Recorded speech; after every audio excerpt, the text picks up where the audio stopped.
Okay guys, for our daily devotion, it's January 17, 2026. So Psalm 77:2. When I was in deep trouble, I searched for the Lord. All night long I prayed, with hands lifted toward heaven, but my soul was not comforted. Seek God even when comfort is not around. Bring deepest struggles honestly before God, even when comfort doesn't come right away. We'll keep seeking Him in prayer, lifting our hands in surrender, or will we give up when He feels silent? Or when He feels silent?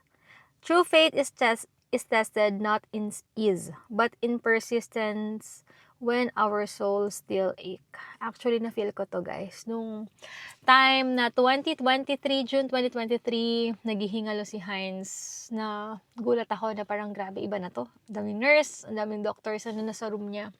Na parang sinurrender ko na lang everything na Lord, let your will be done. Alam ko, ikaw yung may control ng lahat.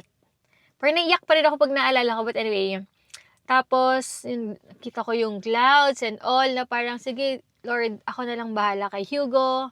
Kung ano po yung plano nyo, yung pain, titiisin ko na lang, Lord. Parang ganun. So, parang, may mga times na mafe-feel ka na parang, sagutin ba talaga ako ni Lord? Or, ano ba? I mean, andyan ba talaga siya? May mga ganong pumasok sa isip ko na, sige Lord, ikaw na lang bahala.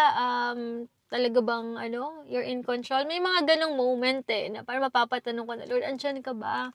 Sasagutin mo ba ako? And all. Pero minsan or madalas doon nag-work talaga si Lord kapag may times na talagang hindi na natin kaya. Kasi ako, after ng surgery ni Heinz, after 2 weeks nagko-pneumonia siya. Grabe guys, grabe. Imagine yung pneumonia siya umuubo siya sa harap ko, gumigising ako, ang ingay-ingay, umuubo siya 2:00, 3:00. Nung mga 4 to 5 days, kaya ko pa. Kayang-kaya ko pa. Pero yung last day na sobrang hindi ko na kinaya. Pagkawiwi ko, nabamangan ako na ko yung lemon niya and all.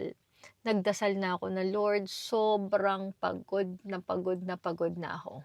Hindi parang gigive up na talaga ako. Biglang kinabukasan, parang walang nangyari, okay na okay si Heinz. Minsan inaantay lang talaga tayo ni Lord. Like ngayon, grabe. Nag-prayer and fasting ako guys. Grabe yung blessing ni Lord. Talaga na parang hindi ako nag-expect anything, yung disiplina ko and all. Talagang seryoso ako sa ginawa ko na parang ito yung way ko nang bumawi ako kay Lord. Pero grabe ang blessing niya, biglaan talaga. And then, nagulat ako na talagang sumasagot na siya. Tapos natuto akong paano mag-pray. Kasi hindi ako pala ask talaga, even kay God. Hiyang-hiya ako mag-ask sa mga tao around me kapag may kailangan ako. Pero, piling-pili lang. Pero kay God nahihiya ako, pero dapat pala hindi. So, nung tinuruan kami mag-pray doon sa CCF sa prayer and fasting, ginawa ko siya with conviction.